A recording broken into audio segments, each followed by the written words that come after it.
ਉਹ ਜਿਹੜਾ ਬੰਦਾ ਤੁਹਾਨੂੰ ਦੱਸਿਆ ਨਾ ਜੀ, ਉਹਨਾਂ ਨਾਲ ਮੇਰਾ ਪਹਿਲੇ ਵੀ ਰਾਬਤਾ ਜਿਹੜਾ ਨਾ ਉਹ ਹੋ ਚੁੱਕਿਆ ਹੈ। ਅੱਛਾ ਅੱਛਾ, ਉਹ ਬੰਦਿਆਂ ਦੀ ਨਾਲ ਗੱਲ ਇੱਕ ਨਹੀਂ ਹੈਗੀ। ਠੀਕ।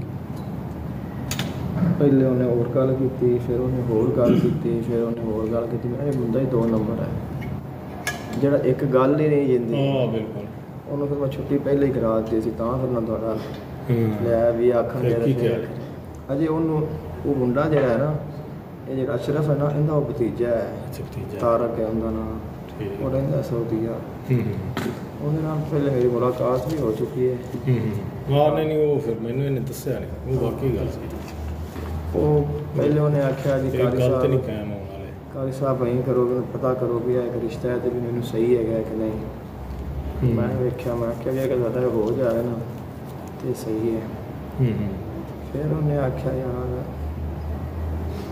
ਇਹ ਨਾ ਕੋਈ ਹੜ ਪਾਸ ਕਰਦੇ ਪੈਣ, ਕੋਈ ਕਰੋ ਵੀ ਦੇ ਦੇਵਣ। ਮੈਂ ਕਿਹਾ ਚਲੋ ਕਰ ਲਵਾਂਗੇ।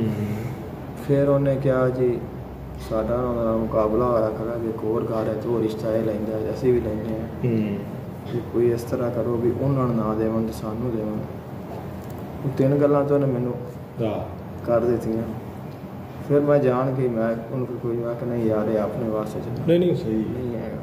ਉਹ ਫਿਰ ਵੇਂਦੇ ਹੈਗੇ ਉਹ ਹੁਣ ਉਹਨੇ ਅੱਜ ਚੌਥੀ ਗੱਲ ਇਹ ਹੈਗੀ ਹੈ ਵੀ ਜੋ ਜਿਹੜੀ ਤੁਹਾਡੇ ਤੇ ਜ਼ਰੀਏ ਵੀ ਉਹ ਪੈਸੇ ਲੈਂਦੇ ਰਹੇ ਨੇ ਤੇ ਉਹਨਾਂ ਕਈ ਜਗ੍ਹਾ ਬਣਾ ਲਈਏ, ਫਿਰ ਆਪਾਂ ਕਰ ਲੈਂਦੇ ਹਾਂ ਪੈਸੇ ਲੈ ਕੇ ਖਾ ਕੇ ਉਹਨਾਂ ਰਿਸ਼ਤਾ ਨਹੀਂ ਦਿੰਦੇ। ਨਵੀਂ ਗੱਲ ਬਾਤ